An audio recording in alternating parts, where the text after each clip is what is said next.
Et justement, dans le cadre de la relance de l'entretien routier au Gabon, le ministère des Travaux publics renforce les parcs automobiles provinciaux avec la remise des nouveaux véhicules aux responsables provinciaux des travaux publics.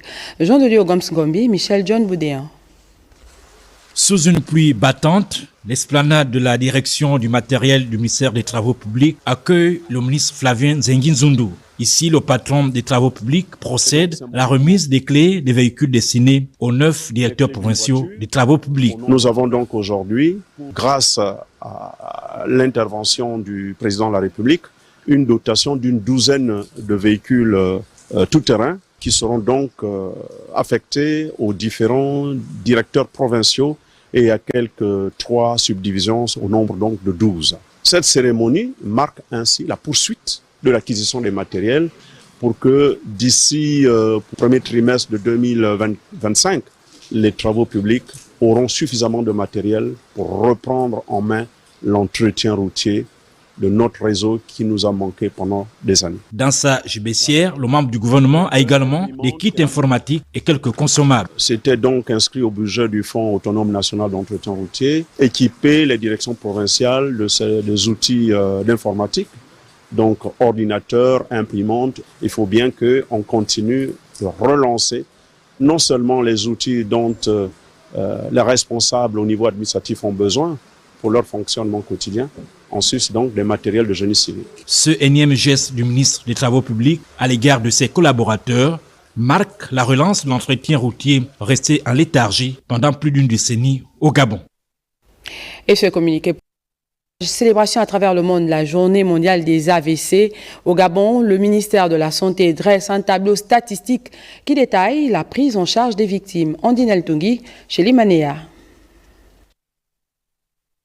29 octobre 2024, journée mondiale de l'accident vasculaire cérébral.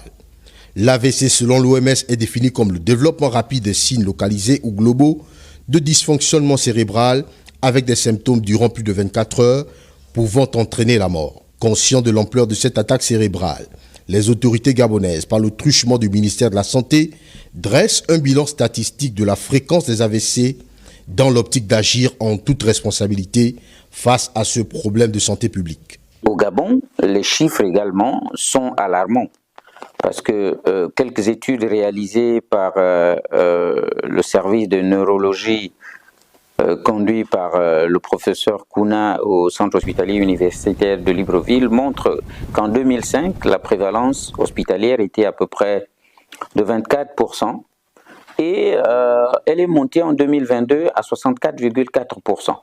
Les deux sexes et tous âges confondus.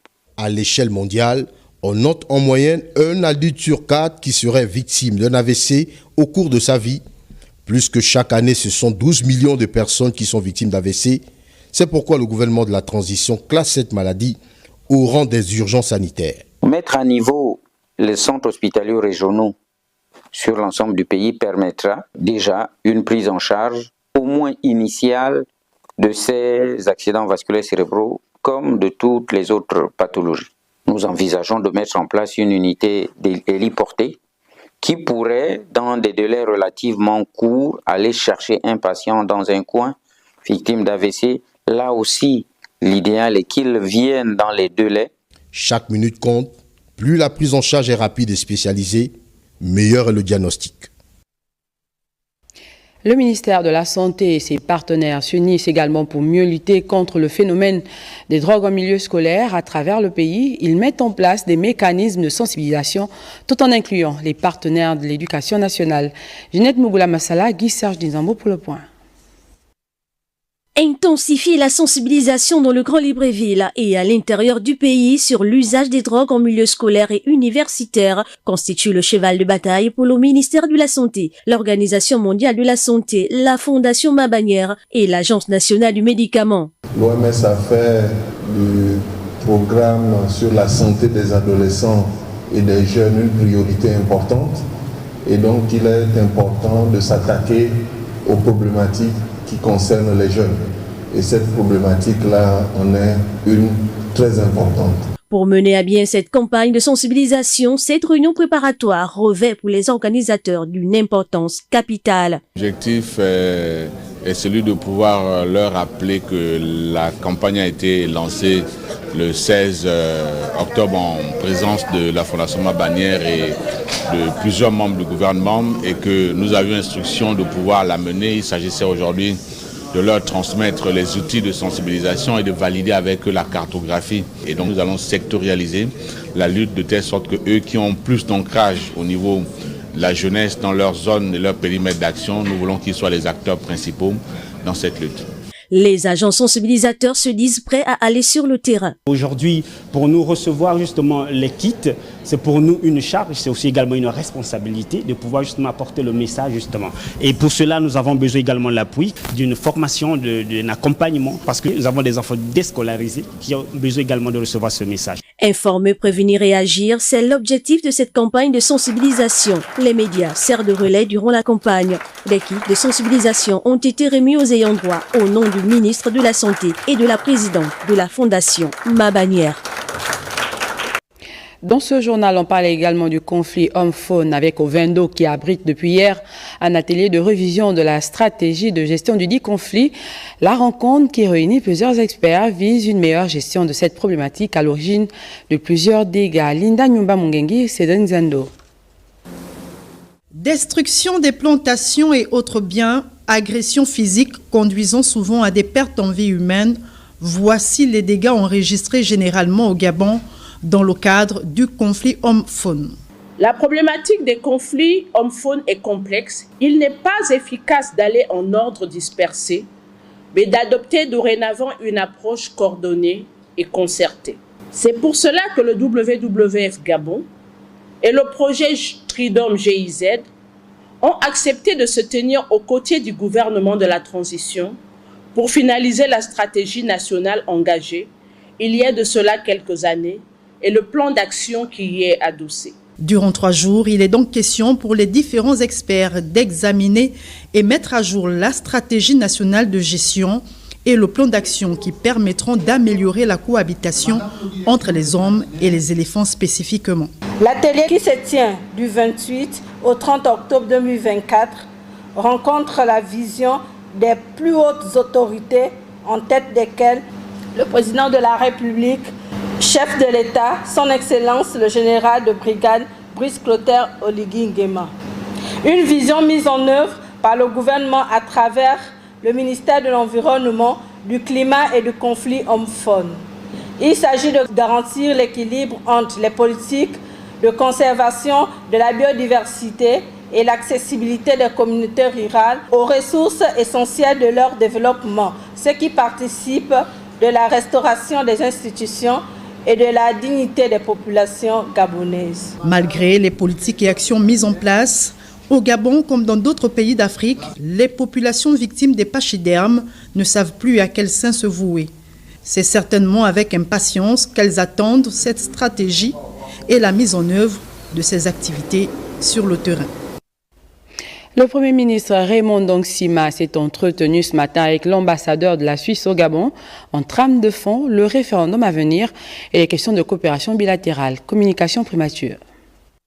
C'est dans l'optique de proposer un accompagnement dans l'organisation du référendum à venir dans notre pays que l'ambassadeur de Suisse au Gabon a dévisé avec le Premier ministre, chef du gouvernement de la transition, Raymond Ndongsima. Vous le savez, la Suisse est un pays qui sera probablement le champion du monde dans l'organisation des référendums, qu'on fait plusieurs fois par année. J'ai été accompagné aujourd'hui par un expert du canton de Genève, d'une province en Suisse, qui travaille au quotidien avec ces questions du référendum, donc aussi pour proposer un accompagnement de la Suisse dans l'organisation de ce référendum qui est très important pour la République gabonaise. Jasper Sarot est venu partager l'expérience de la Suisse et donner des rudiments nécessaires en ce qui concerne le bon déroulement du référendum. On a partagé avec le Premier ministre même du matériel de vote de la Suisse, donc des cas concrets, notamment pour le prochain référendum qu'on aura à la fin du mois de novembre. Et donc, je pense que le Premier ministre était impressionné de voir comment on le fait chez nous, de voir vraiment le cas concret aussi. Quel est ce matériel de vote, comment ça se présente en Suisse, comment on l'organise chez nous. Donc on a eu, même si la réunion était brève, mais elle était très technique, et je pense intéressante et enrichissante aussi pour le Premier ministre. Reconnu comme l'un des pays leaders en matière d'organisation de référendums, la Suisse a proposé son expertise pour accompagner le Gabon dans cette étape cruciale de la transition. Cette initiative est perçue comme une opportunité précieuse pour renforcer le processus démocratique gabonais. En image, ouverture ce matin d'un atelier sur l'intelligence spatiale au service de la défense nationale. Les travaux présidés par le ministre de l'économie numérique au siège de l'AGEOS visent à examiner les outils nécessaires dans la gestion des risques sécuritaires au Gabon. Cabrel Guilain-Lemami, Gérard Magnagna. L'intelligence spatiale au service de la défense et de la sécurité nationale, c'est le thème de ces assises initiées par l'agence gabonaise d'études et d'observation spatiale, présidée par le ministre de l'économie numérique. Les dites assises visent entre autres la mise en place d'un système de surveillance du territoire assisté par satellite. Donc l'idée c'est de mettre à disposition des forces de défense et de sécurité les outils que nous avons pour bien gérer en termes de sécurité le pays. Il y a d'autres outils qui sont en cours d'acquisition, qui devaient normalement servir à sécuriser de manière plus dense encore notre pays, sur le plan maritime et sur le plan terrestre. Ces travaux se tiennent au moment où les menaces sécuritaires échappent de plus en plus aux méthodes traditionnelles de détection. C'est ici une plateforme pour l'AGEOS de montrer ses compétences et de voir comment s'adapter aux nouvelles stratégies et outils pour assurer la sécurité nationale. Aujourd'hui, avec les nouvelles tendances de la criminalité matérialisée par des activités illégales transfrontalières, la piraterie maritime, la criminalité phonique et environnementale, pour ne citer que celle-là, la sécurité nationale placée au cœur des priorités de la vision stratégique du président de la transition, le général de brigade Brice Clotaire Oligui Nguema, est un enjeu primordial pour notre pays. Les résultats attendus des travaux de cet atelier sont multiples. Une meilleure compréhension des possibilités offertes par les technologies géospatiales pour le renseignement et l'analyse des événements. L'on peut désormais espérer qu'un cadre robuste de sécurité pourrait être créé à l'issue de ces travaux. De la jeunesse et des sports et des arts conviés ce matin à une journée d'Octobre Rose à l'Institut national de la jeunesse et des sports. Au programme de cette activité, la sensibilisation et le dépistage des cancers dits féminins. Charles Ogoula. Le département ministériel du docteur André-Jacques Augan s'arrime à l'actualité médicale du mois d'octobre. Comme quoi, la lutte contre les cancers féminins est une affaire de tous. C'est une cause qui nous concerne en tant que femmes, parce que étant des cibles de cette maladie qui endeuille chaque jour notre société et nos familles, nous sommes les premières cibles. Nous tenons déjà à remercier la première dame, le ministre de la Culture qui a pensé aux femmes du ministère pour pouvoir organiser cette activité. Et puis, on ne peut pas dissocier le sport de la santé. Plusieurs activités étaient au programme de cette journée toute particulière pour le bien-être de la jeune féminine du ministère de la Culture, de la Jeunesse, des Sports et des Arts. C'est pour cela que lorsqu'on fait l'autopalpation après le menstru, non seulement on palpe le sein, mais on va palper les aisselles aussi au niveau des creux ici des clavicules. Nous les femmes, nous sommes très heureuses de nous allier à cette cause que combat notamment le ministère de la Santé. Nous sommes contente de nous prêter à toutes les activités qui sont dédiées à cette journée d'Octobre Rose, notamment sur la journée de sensibilisation, durant laquelle nous avons appris beaucoup de choses. Disons merci beaucoup au ministre André-Jacques Augan qui a initié cette activité en collaboration avec le ministère de la Santé.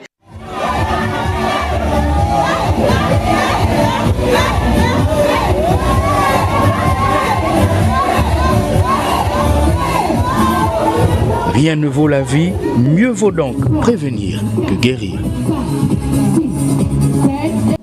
Pour sa part, l'Office national de développement du sport et de la culture, en partenariat avec la Direction provinciale du sport et la Direction régionale de la santé, ont organisé une séance Fitness Rose gratuite. Cette activité s'inscrit dans le cadre de la campagne Octobre Rose. Raïssa Lormeza, Stéphane Edoïsa Diouf.